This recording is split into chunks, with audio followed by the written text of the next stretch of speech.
வகுப்பு கணிதம் அலகு 2 அடிப்படை இயற்கணிதம் பயிற்சி 2.4 இரண்டாம் கணக்கு பார்க்கிறோம். கோவையின்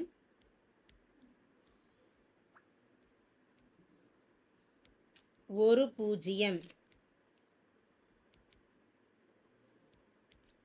1 + √5 எனில் இது ஒரு விகிதமுறா எண். விகிதமுறா எண்ணை பொறுத்த வரைக்கும் 1 + √5ங்கிறது ஒரு பூஜ்ஜியமாக இருந்ததுன்னா √5க்கு மட்டும் குறிய மாற்றுவோம். ப்ளஸ் இருந்ததுன்னா மைனஸு, மைனஸ் இருந்ததுன்னா ப்ளஸ்ஸு. ஒரு பூஜ்ஜியம் 1 + √5 எனில் மற்றொரு பூஜ்ஜியம் என்னன்னு எடுக்கலாம்னா 1 - √5ன்னு எடுத்துக்கலாம். மற்றொரு பூஜ்ஜியம் 1 - √5 ஆகும்.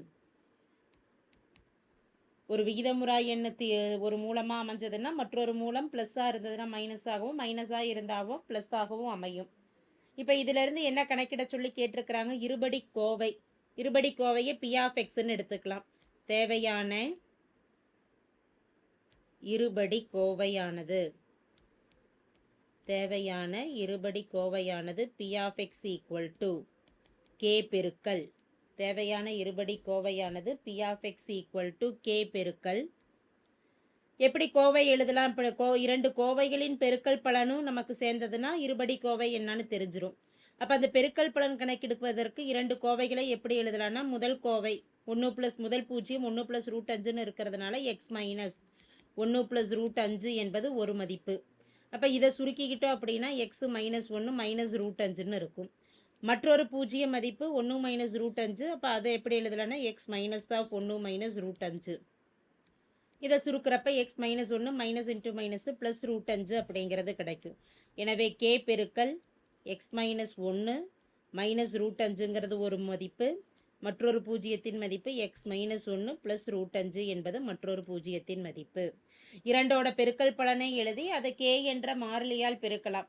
மேபி மாறிலி மதிப்பு ஒன்று இருக்கலாம் அல்லது இல்லாமல் இருக்கலாம். பொதுவான வகை அமைப்பு எழுதுகிறோம் அப்படிங்கிறதுனால ஒரு k என்ற மாறிலியால் இதை பெருக்கிக்கலாம்.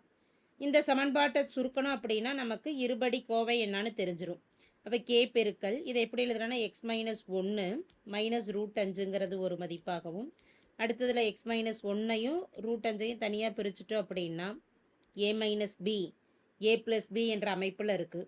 a - b பெருக்கல் a + b என்ற அமைப்பில் இருந்ததுன்னா இயற்கணித முற்றொருமையானது a² - b². எனவே k பெருக்கல் aக்கு பதிலாக x - 1ன்னு இருக்குது. x - 1² மைனஸ் bயின் மதிப்பானது √5ன்னு இருக்குது. √5².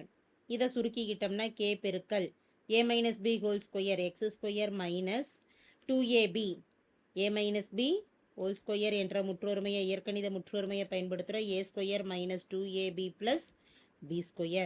a² - 2aக்கு x பெருக்கல் 1 ப்ளஸ் b² 1². √5 வர்க்கப்படுத்திக்கிட்டோம்னா 5. k பெருக்கல் x² minus 2x plus 1 minus 5.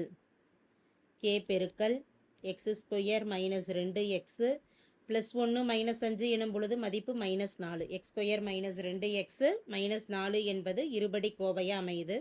இந்த இருபடி கோவையில் கேயின் மதிப்பு மட்டும் நமக்கு தெரியாததாக இருக்குது.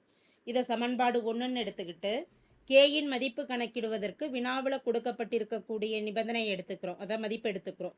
வினாவில் என்ன இருக்குது? P(1) = 2ன்னு கொடுத்துட்டு இருபடி கோவையை காண்கன்னு கேட்டிருக்கு.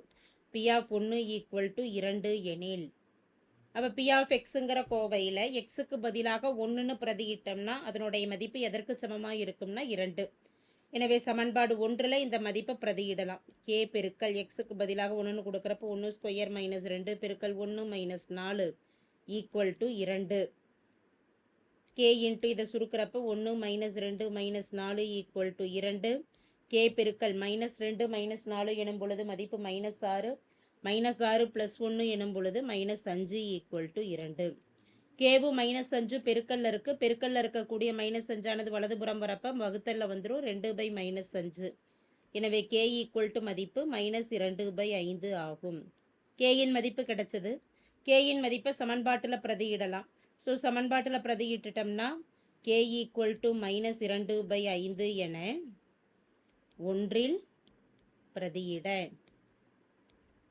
தேர்ஃபோர் தேவையான இருபடி சமன்பாடு இருபடி கோவை P of x equal to -2/5 பெருக்கல் எக்ஸ் ஸ்கொயர் -2x -4 ஆகும். தேங்க்யூ.